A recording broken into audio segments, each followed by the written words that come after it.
আখাউড়া থেকে সরাসরি যুক্ত হচ্ছেন সহকর্মী সাদ্দাম হোসেন।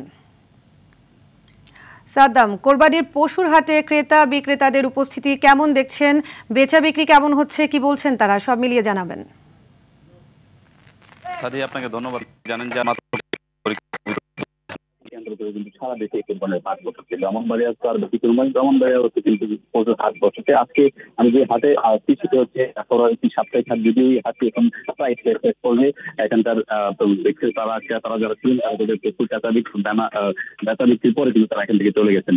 এবং এখানকার যে খামারিরা বলছেন যে তারা একটা দুশ্চিন্তায় আছেন, যেহেতু সীমান্তবর্তী এলাকা, আপনি জানেন যে সীমান্তবর্তী এলাকা হয় আখাউড়া বিজয়নগর, এই সীমান্ত এলাকা হয় তারা দুশ্চিন্তায় মুক্তি যদি ভারত থেকে কোনো গরু চোরাই পথে বাংলাদেশে প্রবেশ করে, সেক্ষেত্রে কিন্তু তারা ন্যায্য যে দামটা মূল্যটা সেটা পাবেন, এমনটা কিন্তু বেশ খামারিরা তারা অভিযোগ করছেন। এবং তারা বলছেন যে যেন এখানকার স্থানীয় যে সংশ্লিষ্ট প্রশাসন রয়েছেন, সীমান্তবর্তী যে বিজিবি রয়েছেন, তারা যেন খুব এই ব্যাপারে কঠোর নিরাপত্তা হয়, তাহলে হয়তো বা খামারের যে ন্যায্য দাম সেটা পাবে। এবং আজকে এই বাজারে আশেপাশের জেলা সহ যেখান থেকে খামারিরা এবং মৌসুমী ব্যবসায়ীরা তাদের সাথে কথা বলছি, তারা যেমনটা বলছেন যে আসলে বাজারের তাদের যে ন্যায্য দাম পাওয়ার আসলে পেয়েছে, যার ফলে কিন্তু আজকে বাজার ইতিমধ্যে তারা শেষ করেছে। এবং হয়তো আজ একদিন পরে সাপ্তাহিক ঈদের আগ পর্যন্ত এই বাজার বসবে, এমনটাই কিন্তু এখানকার সংশ্লিষ্ট যারা ইজারাদার কিংবা এখানকার প্রশাসন তারা এমনটা জানিয়েছেন। তো সাদিয়া, এই ছিল যে পশুর যে হাট বাজার থেকে আমার কাছে সর্বশেষ।